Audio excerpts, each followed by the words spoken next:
Hello, and welcome to the Hot Plates and Grapes podcast. I'm Aaron Mays, and I have my guest here, Jessy Caron. I'm super excited to have her here. We have bottles of rosé for fun. She brought a lovely one from Washington State called the Band of Rosé, and I've received mine from Parcells. We have a lovely Txakolina. It's going to be super fantastic. I can't wait to try it.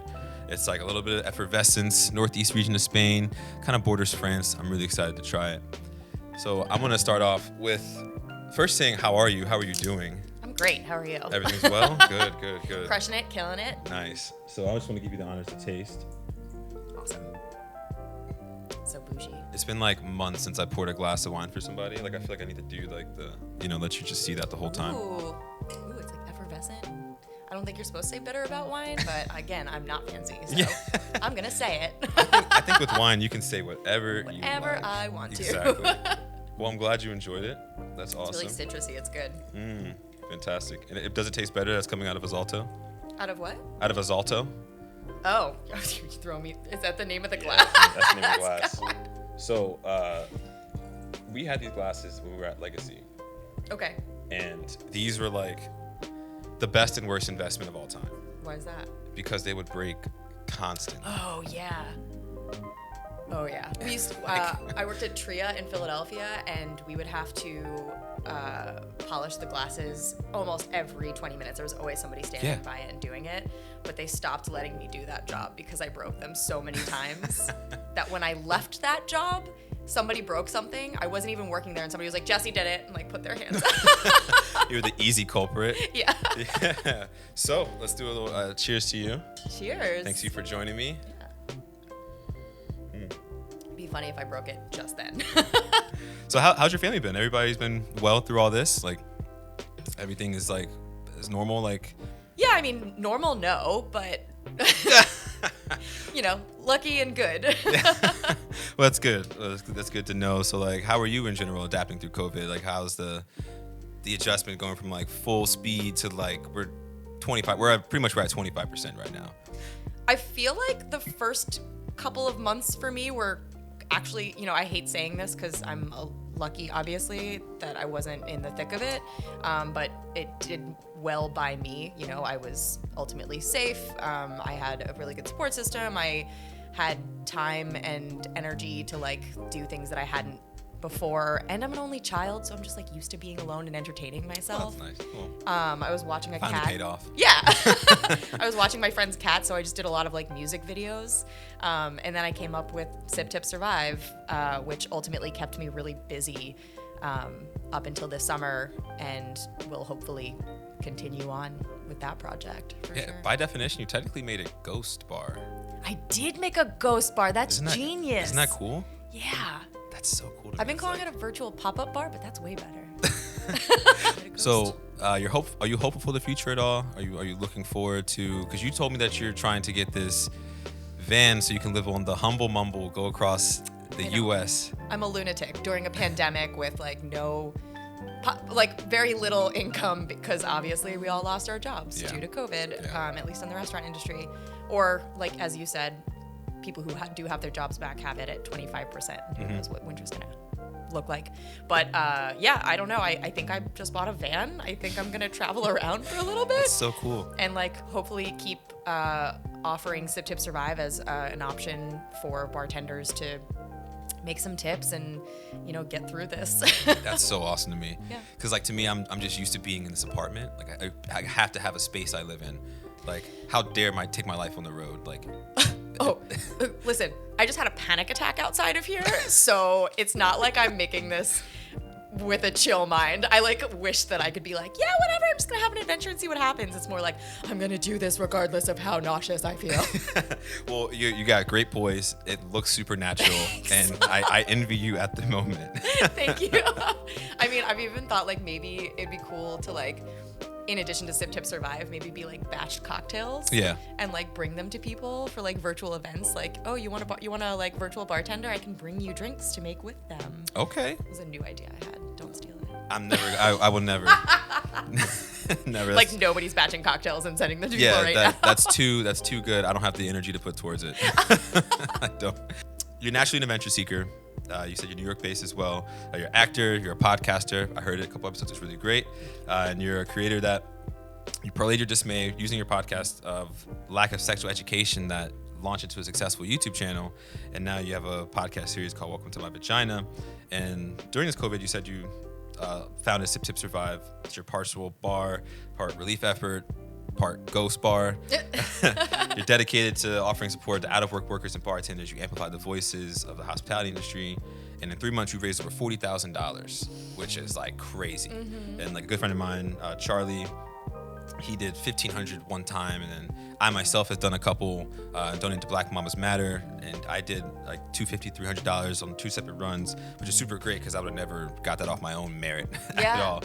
And you're currently taking donations for your bubble van that we spoke about just now, so that's awesome. That's good. Please. What was home like growing up? Like, was it restaurant influence? Was it hospitality? What was your parents about? Like, how did you go from there to now being pretty much like an industry person? Yeah. Oh God, I don't know. My family's not in the industry. My mom worked on the stock exchange at the World Trade Center until we moved to South Jersey. Obviously, luckily before 9/11. But my dad is a plumber, so there's not really any restaurant industry in there. I would blame Kelly from Saved by the Bell because I always thought her being a server was dope for some reason. Oh, that's nice. That's really nice. But I'm pretty sure she'd be glad to hear that.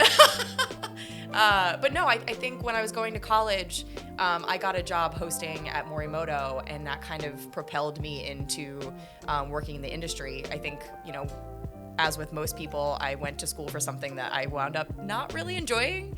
And also during the housing collapse, so I kind of just fell into restaurant business. It was fast and easy money, and I could still do all of my creative stuff on the side. It gave me a lot of freedom to do that and travel the world. Yeah. I'm really lucky I did that.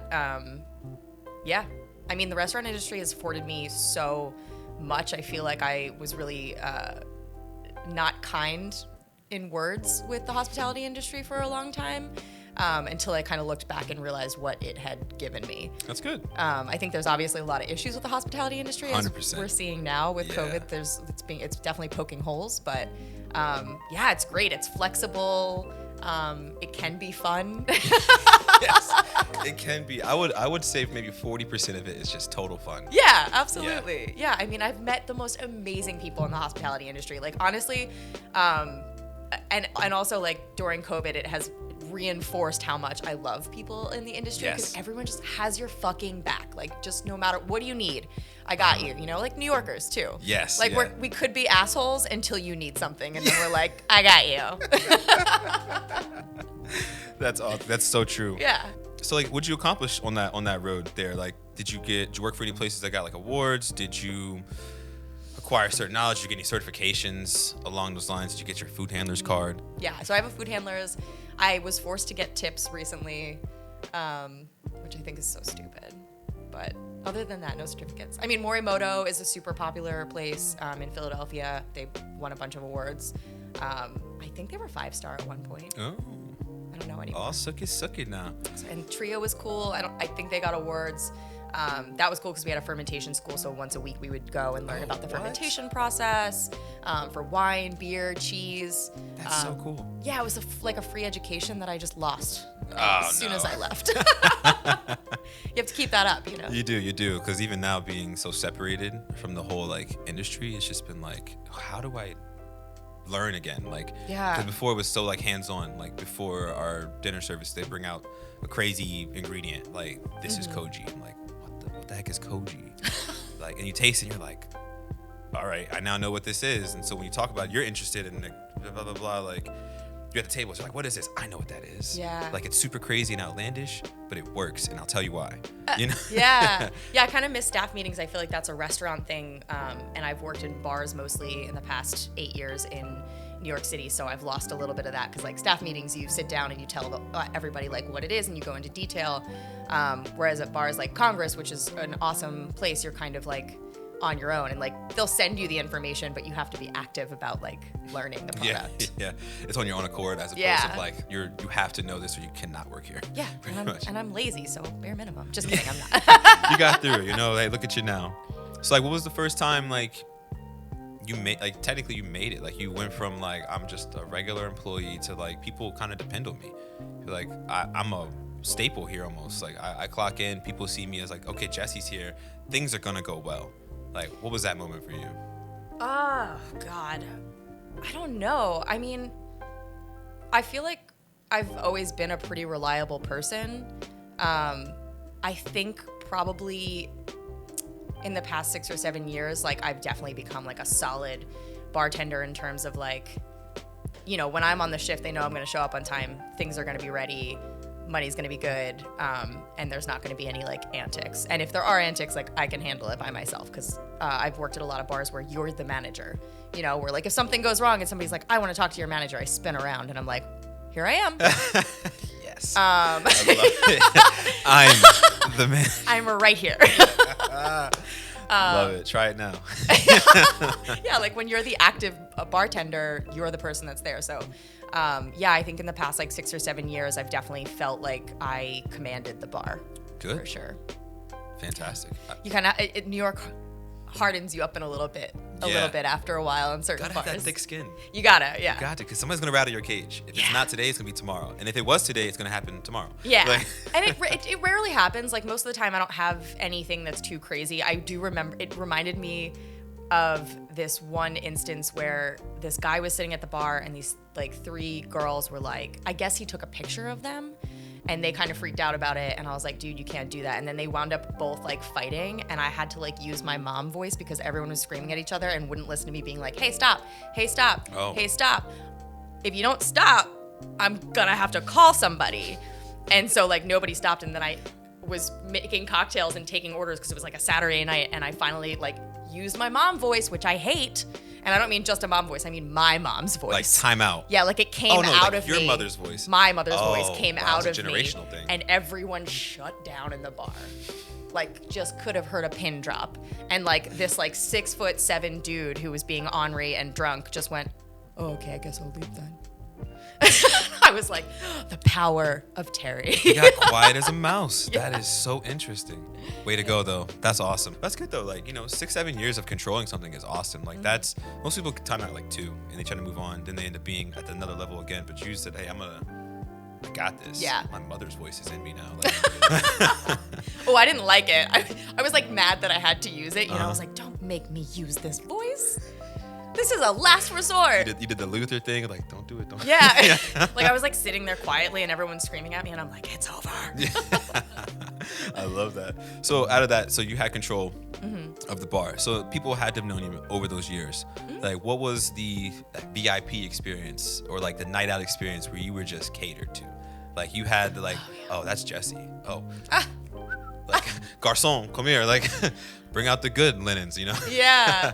I mean, it's weird because I feel like the first time, I'm sure there's better ones than the one that I'm thinking of, but it, for me, was, like, such a crazy moment. I was 21, actually, but I was working at Morimoto, so I had a lot of connections. And one of the managers that had been at my place was now a general manager at Tao in Vegas. And I didn't want to go to my college graduation because I just thought it was silly. So I just bought a ticket to Vegas with, like, a few friends. But I reached out to him and he was like, you know, just come to Tao and I'll set you up. And I didn't realize how much he was setting us up. But, like, we got there and we were all dolled up and there was probably, like, 100 people waiting in line in, like, those red, help me. I've never been to Vegas. I couldn't tell you. I'm intrigued right now. like lines, you know, with the, like, red bars and stuff like that. Oh, yeah, just like the paparazzi line. Yeah, exactly. Thank you. With a paparazzi line, and he, like, caught me walking in with my girlfriends, and we were all, like, decked out, and he went, oh, come over here, and we just, like, walked to the front of the line and walked by everybody and then sat down, and he probably took care of, like, 75% of a meal that would have cost, like, $1,000. And we were just like, what the fuck? You know, like, bottles of shit. And I was, like, 21 years old, and I was like, what's happening? 21? Yeah. Oh, my God. I mean, that hasn't happened anymore, so that was a long time ago. I've definitely worked at, like, shabbier places since then. Yeah. That's super cool, though. Yeah. They're like, hey, you. Come here. Everybody's like, oh, man, those guys. Nothing feels more powerful than somebody being like, hey, you come here. Yeah. So with that being said, like, how does that compare to your childhood? Did you have, like, a vibrant Like you mentioned that you went to Florida a lot. Was it like that? Was it like a lot of just like fun in different zones, a lot of traveling? Fun how? Well, yeah. Well, how do you describe that fun compared to? I was like, are you asking if my childhood was bougie? Because no. Yeah, exactly. Did you have like experience where it's like you could go out and like be taken care of and it's like, ooh, feng shui, like, oh, this is so nice, or was it just more so like we get to Disneyland and that was awesome? I mean, my grandfather took me to everywhere in Florida, so like, yeah, as a kid, I was definitely like, I went to Disney World, I went to all the places that every kid wants to go, and you know, got to a point where I was like sick of it, so you know that I was spoiled in that respect for sure. But yeah, and we traveled a lot. Like me and my grandfather would travel down to like back and forth to Florida together, and we would take road trips together. So that was really cool. Yeah. Wow, that's a lot of driving for a grandfather. Yeah, I know. I didn't think about it until much later in life when I was like, wow, sometimes he would do it in like 24 hours. Wow. Usually we would do it in like 2 days, Yeah, but that seems about right. yeah, we'd stop off in like Carolinas and you know, have a pool break and then go. Yeah. But yeah. I mean, my mom and my stepdad, when we were living in Staten Island, were pretty bougie, so I think we got taken care of a lot there. But then we moved to Jersey. It was a little different. We moved into more of a like ranch setting. Okay. And a lot of money went towards like horses and horse racing and stuff like that. We all did barrel racing and rodeo and stuff like that. Oh, that's so Yeah. Oh, wow, a little wild side, huh? Oh, yeah. Oh, my God. I got bucked off for the first time since I was a teenager 2 weekends ago. Oh, 2 weekends ago. So that's what? I know. I felt alive again. It was kind of crazy. Like I had bruises all down my legs. Oh my gosh. I got thrown. My mom's back husband. at you like, welcome back. Like, yeah. I haven't seen you in a while. You feel that? Yeah. It was kind of awesome. That's so awesome. Back to Sip Sip Survive. Sure. Like, cause that to me is just so major, and I want to see how your original vision started with Sip Sip Survive to how it is adapted to now. Like, what was your mission going in? How it changed, and like what directly affected those changes? Sure. I think when I started out, as with everything, it's kind of an idea that you come up with and then you're not really sure how to go through with it, I guess. I think I was seeing a lot of people going live. You know, we were all trapped in our houses. I actually had COVID, so I was lucky I had a place to stay. I was watching my friend's cat, so I was there for like 2 weeks. And you go a little crazy, which sometimes gives you good ideas, which I got. And then also I think I had, you know, every time I see people showing you how to make cocktails online, it has a tendency to be a little pretentious. So I had that thought before COVID where I was like, it'd be cool to have like Brooklyn-based or, you know, not just Brooklyn-based, but like regular bartenders. There's a spectrum of bartenders, right? There's like people who like the beer shot bartenders who are just as awesome as the like crazy cocktail makers, just in different ways. And so that combined with all of us being stuck on the unemployment lines, and my friends and me just like all kind of connecting over the phone and being stressed about how we were going to survive and being pretty mad that there is no economic protection for Sip Tip Survive. And so somehow that idea like evolved where I was like, you know what, let's like go live like a telethon style thing for a few hours. We'll make the feed a recipe book so that people can like follow along, and then we'll go on and we'll just have a good time. We'll like chat with people. It'll be like a community builder because we were all obviously very isolated.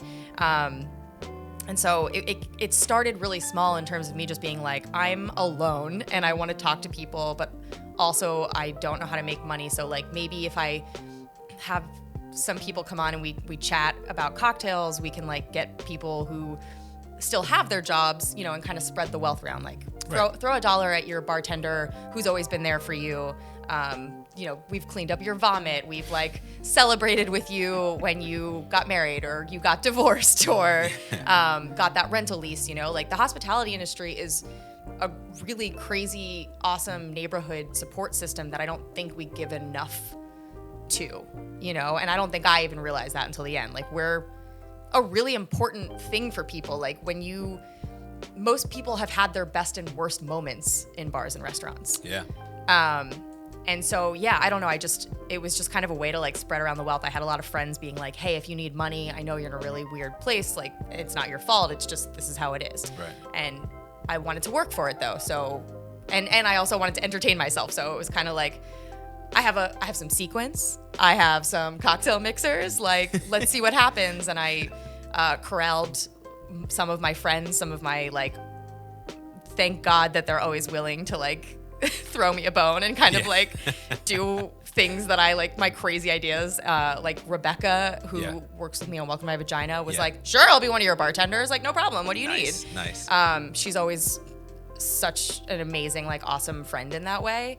And I just kind of thought that we'd have a good time and maybe make a couple bucks. I was like, if we make $40, I can, like, afford groceries. Nice, yeah. And in that first day, I made $550. Whew. Rebecca made like $450, $500, and then the boys made like almost $100 or something like that. Wow. But I was like, oh, cool. That's people very are cool. like willing to help other people. I know that's like so simple, but like, I don't know. It was just really, it felt really good during that time to have people who are like, I'm okay right now, so let me help you. And to also work for that, to like, it's entertainment, right? And you're teaching, you're educating, so it's not like your friend's just giving you money for nothing. Right. You worked for it. You put effort into it. The fear of the unknown is crazy. Yes. And to know people are behind you in a tough time, it can like almost bring you tears of joy almost, because like you feel like almost you're alone, but you're not alone. People are like, I see you, I know you're there. Yeah. I will help you. Yeah, it was like a couple weeks in, and I called my best friend crying, like sobbing, crying. And she was like, oh my God, are you okay? And I was like, I'm so happy. And she was like, what? And I was like, I don't know, it's working. I was like, I'm like, you know, it's nice. I was like, you know, my bartenders are making money. I'm tearing up. You know, like I was like, I just thought that people would make like a couple bucks and be able to like afford groceries. And now it looks like it will help people pay bills. Yeah, you know? Like, for sure. It'll support them enough for like a couple of weeks to like get by.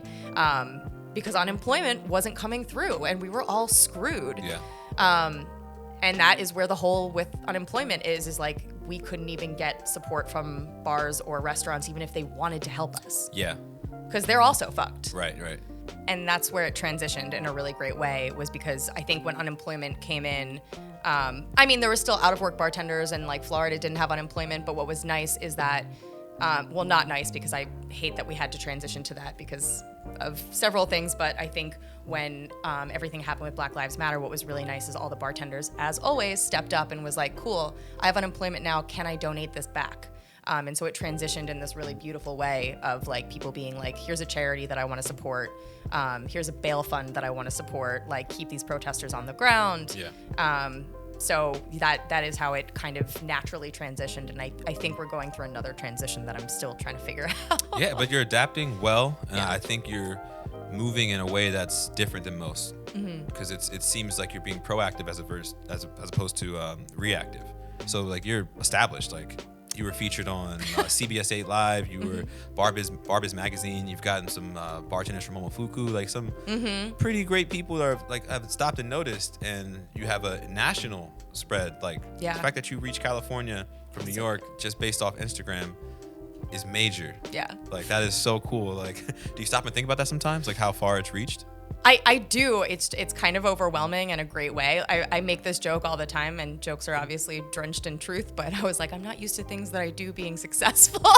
So I'm obviously always waiting for the other shoe to drop, but I hope it doesn't because, you know, I obviously it keeps transitioning, but I think there's always a need for something like that. And so I hope that there's always a way to support a community with it. You know, obviously, I had conflicting ideas about it because it was like, oh, if people don't need it, then everything's fine, you know, like COVID's over or like there's nothing to support. But I think the reality is there's always going to be something to support. Right. And so I hope that this can be a platform for that. So during that, did it ever get ugly? Did it ever get to a point where you're like, I kind of just want to just be done with this? This is just... I think most people have like a slight fear of stuff like that. Like I think we're all a little afraid to fail. So absolutely, I had that feeling. I think everyone does when I'm like, this is going really well. So I have my moments where I call Sophie, my VP, and I'm like, it's dead, it's over. And she's like, it's not over, it's a slow week, it's fine. So I never really want to quit, but I do have moments where I'm like, is this even like, what, like, why am I doing, you know, like, should I keep doing it? You know, like not why, because I think there is a reason for it and I think there's a need for it. But I think there's always that like fear of failure 100%. kind of thing where it's like Yeah. it was doing so well and is doing pretty well, and I wanted to continue so the fear of it not doing well in the future has me be like, well, I'm just gonna quit, but I never will. I have a Yeah. tendency to like force myself to be like, nope, I'm just gonna hustle harder. Yeah, that's what You know? that's what it's all about. That's what makes great people. Like even the best will say like, I wanted to pull the plug, Yeah, but I didn't. exactly. Something then you just kept going. Yeah. Some like autopilot. Yeah, Like you just kept moving, and look at them now. yeah. So You take one day to like be self-deprecating, and Yeah. then the next day you get up and you hustle. yeah, and nothing great comes without obstacles. Nothing great comes No. without nothing easy is. Nope. If it's easy, I kind of don't want it. I kind of Right. need a little Yeah, I mean, some like we trials had and tribulations. such a slow week this week, but then I spent like probably a whole day just like recruiting, and next week is full. So Nice. it's just about putting the time and effort in, and just like, yeah, The car can drive, yeah, but sometimes you got to stop and get some gas. yes, I needed gas. Southern parables. Amazing. So, out of all that, so it seems like you have something really great here in Brooklyn. Like, it seems like you can almost be stationary. Mm-hmm. Like, Oh, the van. yeah. Like, how do you now like felt comfortable enough to take Sip Tip Survive and move it to now a mobile platform? Oh, I don't feel comfortable. Literally. But I think I'm terrified, if I'm going to be totally honest. I think I've been pretty stagnant for the past couple of years, and that's really bothered me. And I think this was just a moment for me to kind of force myself into taking a risk and seeing what happens. Because I love New York, but like New York is not New York right now. And I've always wanted to do something like this, and now feels like the time. Like I am afraid that we're not going to go back for another year, but I think realistically we probably will not be normal for a year. I work in music venues, so I don't foresee me having a position there anytime soon. I don't think that people are getting hired for bartending, which has always been something I've depended on. And so I don't know, there's something about not being super stoked about what place you're in, and just like, I don't know. I guess I just kind of was like, what can I not do remotely? What can I not do from like Yellowstone Park? You know, I kind of wanted to live by myself, which I've never done before. I really want a dog. I wanted a backyard, and I can't do those things in New York. It's tough unless you're in Westchester, Red Hook, somewhere deep off in the lands. Yeah, so it was like, well, I could live out of a van. I'm a warrior. I have like a warrior and a princess list, so like what I need and what I don't need. Oh, that's cool. But yeah, I honestly, at the end of the day, I feel like I just want to take a risk, as scary as that sounds, because boredom is like the death of, I don't know, passion. It is, yeah. 'Cause once you find yourself like content and like, Yeah. I'm good, stationary, like a lot seems to drop off. Yeah, it's funny because I feel like I've had this conversation with restaurant people where like we seem to tend to age slower. Yeah. You know, and I feel like that's because there's a little bit of a like free spirit, or like I don't know, the way that our nature is based on what we have to do. Yeah, and I think also there's also an influx of like young people, like you and I, who they come into a place with nothing but their passion and a dollar and a dream. Yeah. And they're just like, that rubs off on older people, so they have no choice but to kind of like work with us because we're in the same space. Right. So it kind of, I guess, brings you mature. They don't. Yeah. they kind of stop. You help them not like stop maturing. So it's great. Like yeah. I I think at the end of the day, like I have a tendency to like, I'm like chaos. I feel like I'm contained chaos, and like I like to push boundaries, and I haven't pushed boundaries in a while. And so I think that was like me being like, let's make you super uncomfortable and see what happens. That's good. Step out your comfort zone. Only great things come from stepping out your comfort zone. Yeah. You gotta walk outside the box sometimes, or the bubble. I gotta make a drastic change. You got to. And I second your notion on doing so. Thank you. Yeah. So at this point, I like to take a little breather, a little relaxation. Let the wine kind of do its thing, and we're gonna come back and we're gonna talk about New York and Sweet. its inspiration, what brought you here. I'm so excited. All right, so we'll be back in a couple minutes. Cool. All right. The wine enjoyed on this episode was provided by Parcel Wine Shop, a curated wine shop and online retailer with nationwide shipping, curated by a team of New York's finest sommeliers, located at 511 West 38th Street in Hudson Yards, New York City. Subscribe to Parcells Wine Drop, a new delivery service featuring 3 hand-selected bottles for $95 per month. Also, check out their pop-up at 632 Hudson to taste the wine and enjoy delicious eats from Chef Ron Yan. Parcell, wine for every scenario.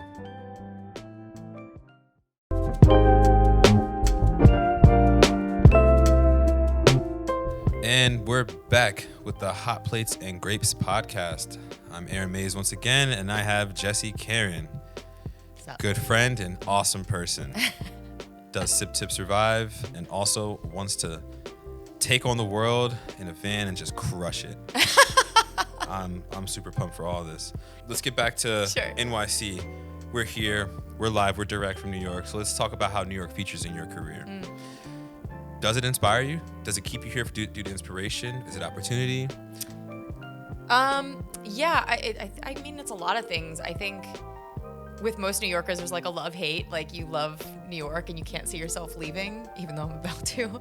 But I always see myself coming back. You know, I was born here, but I moved down to South Jersey and went to college in Philly, and I think I always knew I was going to end up here. There's something about like the ambitious nature of New York City that's like kind of hard to, I don't know. It's always drawn me here. I think the only other place I could see myself potentially living is California, because I'm a really active person and I like doing outdoorsy stuff. But every time I think about it, I can't imagine myself in a place that's not a Northeastern mindset. I've been conditioned to be an efficient New Yorker. And there's certain levels of respect that you have to like have.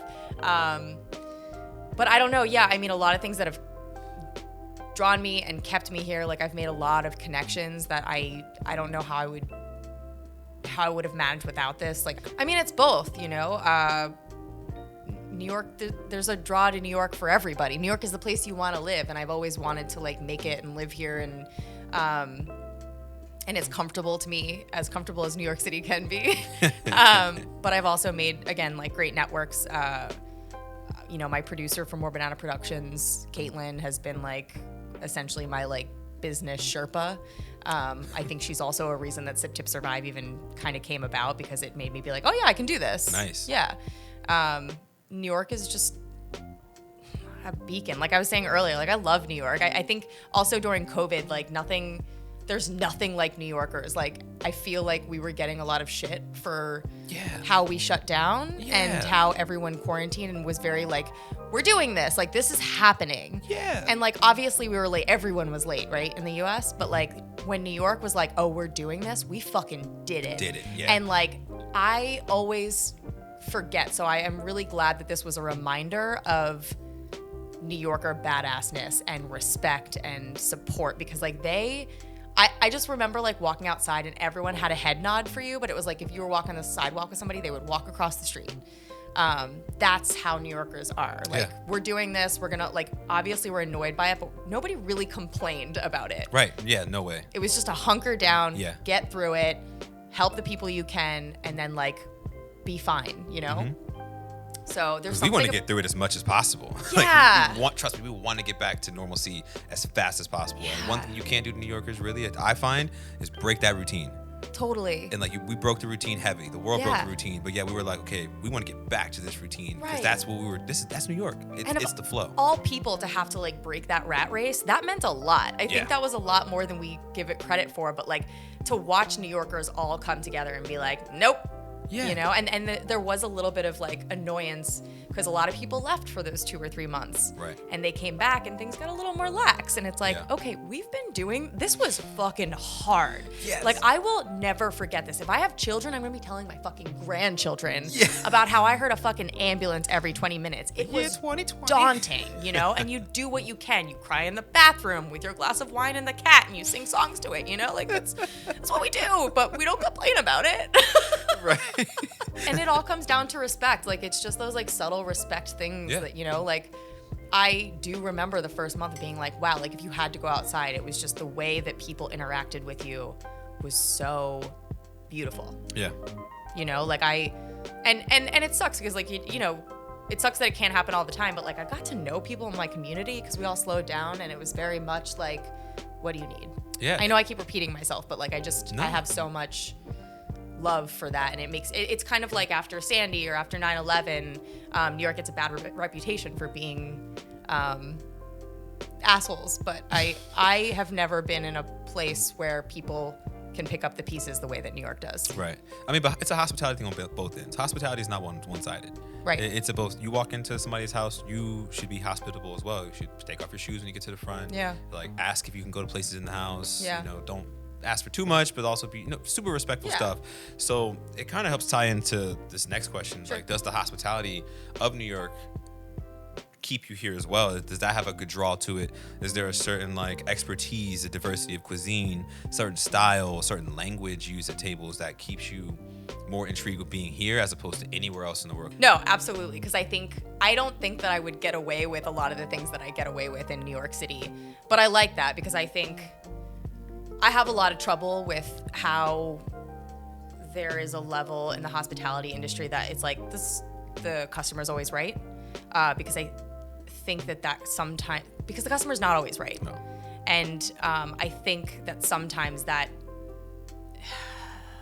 puts servers and bartenders and hospitality industry people in a really bad position. Because if you're being a piece of shit, then you need to be told that you're being a piece of shit. Like if you came into my house and like took a shit on my floor, I'd kick you out. 100%. I'm saying that I've seen somebody do that in a bar. You're kidding. No. I thought you were just pulling a rabbit Nope. out of a hat, but No. wow. No. Saw some, and it happened on a surveillance cam, but they walked to the arcade room that was empty while the bartender was working, took a shit, and then walked out. So like stuff like that happens. The customer's not always right, you know? there's no way you can be correct about that. Right. no And there's way. obviously smaller examples where people are just being rude and nasty to a server or a bartender. And I don't think that stuff should be allowed. You're coming into this house. You are a guest. I want you to have a good time. I want you to like have fun. But like, I'm not your therapist. I'm not like here to like give you a pedicure. Like I want you to have a good time and enjoy your food and like. I'm not going to tuck you in at night. Yeah, I'm not going to tuck you in at night, you know? It's just not going to happen. I think New York affords me a little bit of that kind of opportunity to be like, your shit stinks. Yes, and that's awesome. Yes. New York will humble anybody. Yeah, And but it's great. I prefer that experience. Yeah. I don't want to go into a bar where people are being lunatics and have the bartender not be able to say something to them. Right. And I'm that a paying customer. Yeah. Great. That's awesome. Great. Go somewhere else. Yeah, exactly. Buy a 6-pack and go home because people hate you. Right. You can do all this reckless stuff, not here. Right. But it also translates into, like, the problem I have with the customer is always right is kind of what's happening right now, actually, during COVID. Because I am not lucky because I don't have a job, but I'm not in the service industry, but I obviously have a lot of friends who are, and what they're going through a lot right now. They're putting themselves in danger, and they're putting themselves in a position where we already had to manage so much, and now we have to manage people keeping their masks on when we come to the table, or like if you're talking to us at the bar, and that shouldn't have to be our responsibility. That's such an addition to what we already have to deal with, and a lot of bartenders or servers don't have the option to not work, so they're putting themselves in a scary place. And so for you to not have respect enough to like go through the cautionary things that you should be doing is the most disrespectful thing that you can do. And it's all for a dollar bill. That's Yeah. what kind of blows my mind the most. All for a dollar bill. Yeah. Shouldn't be a thing, but I understand what it means to go to a bar, like leave your house, do something with people. I get that. That's very important. But at the same time, like if you're gonna be out, just be smart. Like, Yeah. just be smart. Don't act like, because we're now comfortable in this environment, we can go without it. Yeah. Even outside of danger, like there's like a certain level of trauma that I think people are kind of neglecting right now. Like even if you're potentially health-wise fine, Yeah.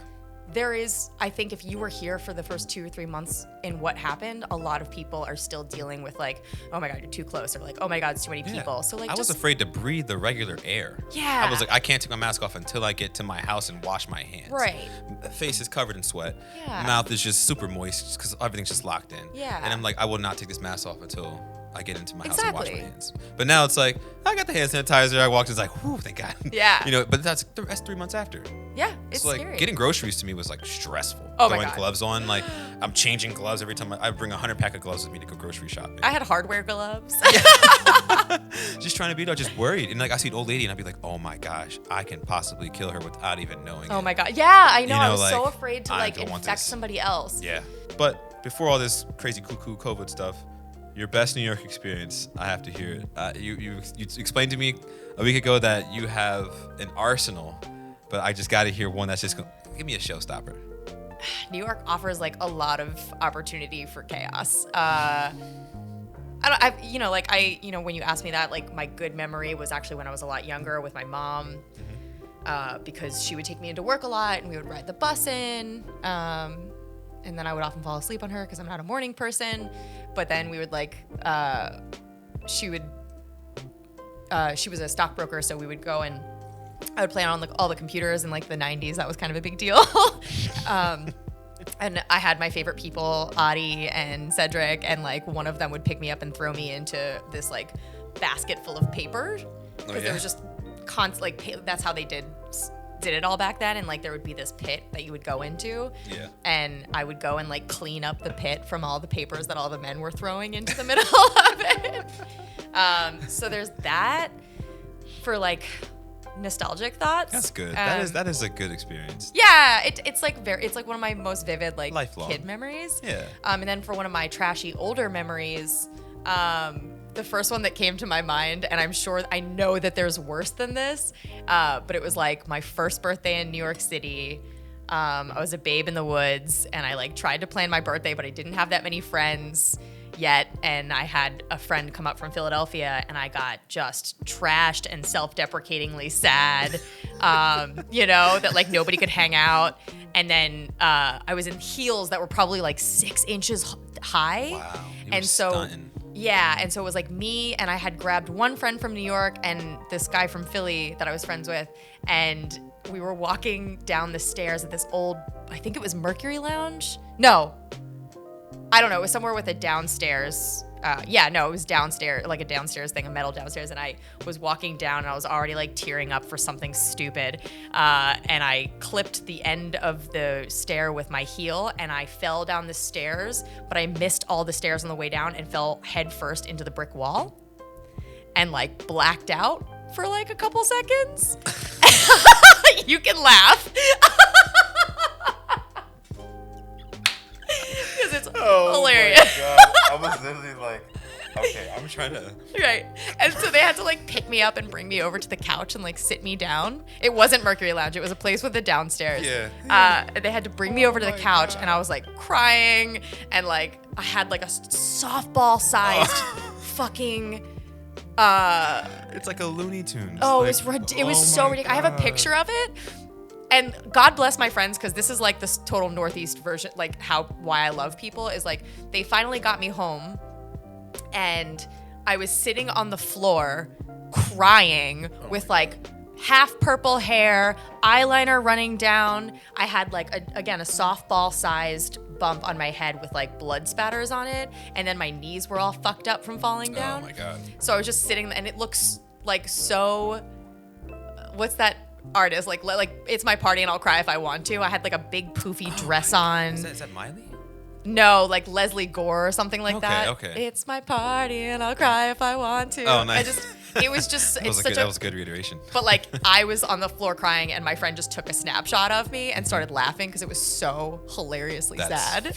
It's funny, but it's like I feel so bad for you because like yeah, I mean he I'm felt worried bad for about me, but your he frontal was lobe. also laughing at me because I was drunk, and he's like, "You're gonna be fucking fine, just like relax." Yeah. But then we woke up in the morning, and both my friends were like, "We probably shouldn't have let you fall asleep. You might have had a concussion." That's what I'm saying. I'm so worried for your frontal lobe and just everything else. Just like your brain's in this jelly fluid. It's just ding, ding, ding. Yep. Like a pinball Still machine here. in your head. Yeah. Oh my God. That was so hilarious. So that's definitely like top 5 worst for sure. Me and my friends bring back the picture because I look hilarious. Like it's so sad. Like there's just blood all over my face. Oh no.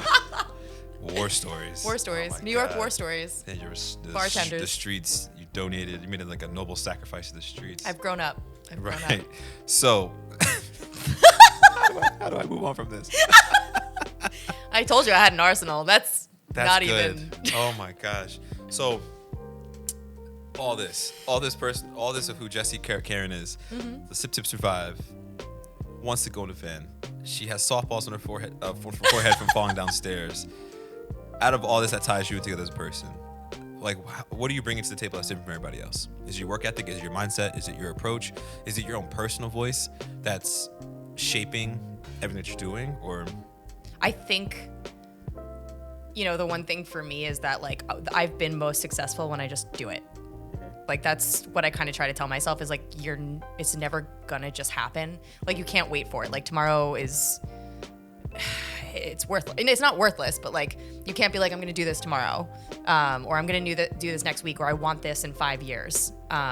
If you want it, you just have to fucking do it. And, like, most of the things that I've been successful at, I've just, like, like Sip Tip Survive, I was like, oh, I think I should do this thing. And then I convinced a few of my friends to do it with me. And then it just snowballed from there. The van, I'm, again, terrified, but it's like I just keep moving through the steps of being like, okay, I'm terrified, but this feels right. Like, even when it doesn't feel right, like, I know I wanted it. Yeah. And so, like, that, I just have to literally, like, keep taking steps into that fear. Yeah. And just doing it, like, calling the loan office and then, like, figuring out next steps. And, like, I think the thing that if I'm going to be nice to myself for a change is that I think I like to go after the things I'm afraid of. Good. And I think when I don't do that, I regret it. So I think when I'm afraid of something, I force myself into it. Yeah. No matter how uncomfortable it is. And that's the only way that change happens is to just, for yourself, for the world, for everything. And so I think, I used to be afraid to just get on a plane, and so, like, I go, and I used to be afraid to surf, and I still am because I'm fucking terrified of sharks, but I make myself do it even if I'm terrified in the water. So you're saying, pretty much what you're saying is, like, some people who want to do something, just do it. Just fucking do it. Just do it. You have to be willing to be embarrassed. I'm still not doing there's, I have a fear, like, I really want to be an actress, and I think for years and years and years I've been too afraid to do it, and it's the one thing that I don't touch, and that's my fault, like, you have to be willing to embarrass yourself. It is okay to be like, if you can laugh at yourself and be like, okay, I did this thing that looked fucking stupid, and just do better next time. That's how you get better. Yeah. So yeah, just do it. That's what's like up. Nike said.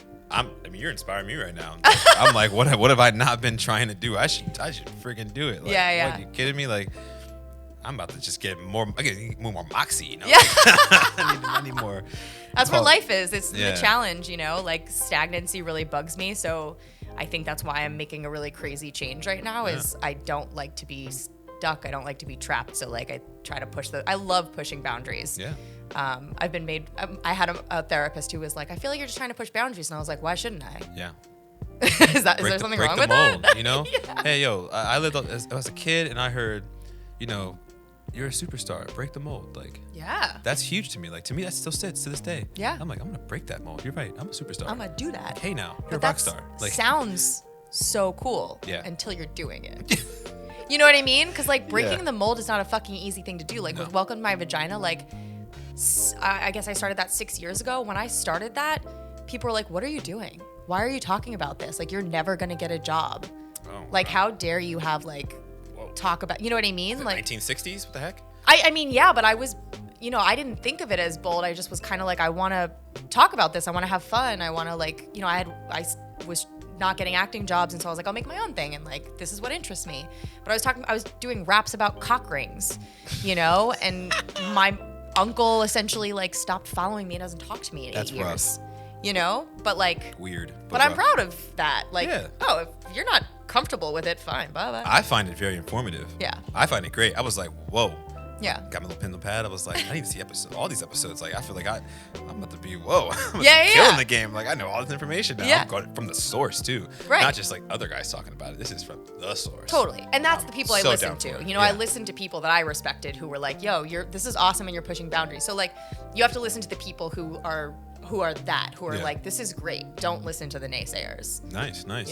So, like, when did you feel it necessary to? I know you said, like, when we were acting, you weren't getting all the stuff, and you were like, I gotta just get my voice out there. Yeah. Was that moment for you to, like, I need to get my voice out there? If I want to be somebody, I now have to take charge. Nobody's gonna give it to me. Yeah. Was that moment for you? Yeah, that was definitely, like, a moment where I was like, well, I'm auditioning, and I'm, I have a lot of stage fright. Not that you can tell. No, now. Yeah, I would have never called it. But I have a fair amount of like stage fright for acting in particular, and I think, you know, I would have a lot of stress auditioning, and so like this was a way for me to be like, let me practice this with people that I feel safe with in my house or like outside with, and like just have a good time. And what that did was give me confidence, but it also put out product, and it allowed me to do my dream. And you know, now potentially have the confidence to like go out there. So it was a way of me being like, I'm taking control of this situation. And if I can't get these jobs, I will make a job. Yeah. Which is also Sip Tip Survive. Exactly. Do it. And that shows a lot about your character. Like, you're just going to take it. Like, I'm just going to take it. And I feel like I've been getting that energy from you because as of recently, ever since the Sip Tip Survive, I've been more out there doing a little bit more for myself. So I like to give credit to you so for nice to hear. Yeah, because you did it out of nothing, out of thin fucking hair. Like, you did it. So I'm like, okay, you know what? That's possible. A lot of things are possible. Yeah. I'm blushing. Thank you. I thank you for that. Of course. So like, I know you mentioned your next steps, but like really, what do you want to do from here? You want to do Sip Tip Survive more mobile? Are you trying to be more on a visible presence, or are you trying to be more from the behind the scenes? Like how high do you want to go? Because I feel like you could be a mogul. You could be on the front pages. You could be at the top. Yeah. Do you see yourself there? I mean, I am my mother's daughter, so I'm born to be in the spotlight. But Born for it. Stage fright aside. Right. But no, I think with Sip Tip Survive, I do have a tendency to fall behind the scenes. Like I stopped doing shifts. You know, I did a lot of the news things because it's going to be me or Sophie, essentially, just because we know the most about it. And I like doing that stuff. I like the energy behind entertaining. I love, if anything, like at the end of the day, I love making people laugh. I love entertaining people. Yeah. And so like, it's hard for me to not, but when it comes to like Sip Tip Survive, as far as like bartenders, I want to be on the back end of that. Like I kind of want to promote it. And I'm definitely down to do a few shifts, but I kind of want to uplift the hospitality industry, and I'm more happy to do the back end on that and do my entertainment stuff in a different path. Cool. Yeah. Kind of separate a little bit. a Yeah. little bit. That's good. Yeah, because I think Versatile. I like it. Yeah, because I think if, you know, where I want Sip Tip Survive to go, me being on the back end will hopefully be like a part-time, if not full-time job for me. And if I could make enough, you know, money to survive off of that and also find and support all of the hospitality industry that I possibly can, then I don't need to take money out of that tip jar, you know? Like I want that money to go to the people who are being highlighted for those shifts. Like that's not for me. And so like if I ever do a shift, it'll most likely be because I'm destitute in a van somewhere, or because I want to donate to something. So I want to offer this last bit of time to, you already plugged in a couple. I want to give this time to you to plug in everything that you're doing, everything that you're about, Sure. and just let you just fly off the handle with anything that you want people to know about at the moment. Okay, cool. Yeah, obviously, follow Sip Tip Survive on Instagram. Please tip your bartenders. Everybody on that feed, their Venmo is there for the taking. So like, donate $1. Everything helps. If you want to support Sip Tip Survive, that Venmo is also available because we do a lot of work for free. Yeah. And it helps. And you can go there and always like learn a cocktail to make. So like if you go there and you see a cocktail that you like making, like please tip that bartender. Again, $1 is fine. Yes, I guess I'm trying to think if there's anything else with Sip Tip Survive, but I think that's mostly Instagram. You can follow Welcome My Vagina. Please listen to our podcast and our YouTube series, and teach your children about their genitals. In a good way, not in a creepy way. If you need editing services done, more Banana Productions. If you want me to watch your dog on the road, Jessy loves dogs. And if you want to support me in my van life and pay for a gas, my Venmo is Jessy Caron. Oh, that's so lovely. Well, Jessy, I do got to say, it's been a lovely interview. Like, this has been so great. I really do appreciate you. I find this is like a very important, you know, episode to have, very important person to have one with me. I benefited a lot from your point of view.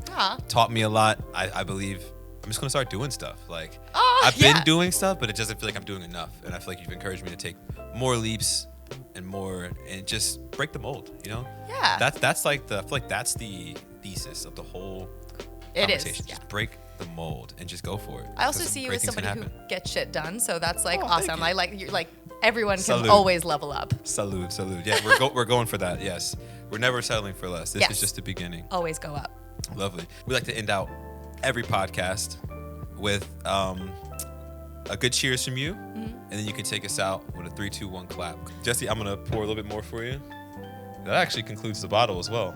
Look at that. Oh damn. That's Nailed good. it. That's good though. If we did more, who knows what would happen? It's true. I know. I feel like I was very ambitious getting the second bottle. I like it though. I really do appreciate that. Yeah. You know, that really means a lot to me. 'Cause, Hospitality. yeah, both sides, I guess. You know. My It's mom like, definitely told me that I always had to bring things yeah. to a household. You can't just bring you're not enough. Your presence is not a blessing. Like, your presence is not a presence. Only Kanye West can do that.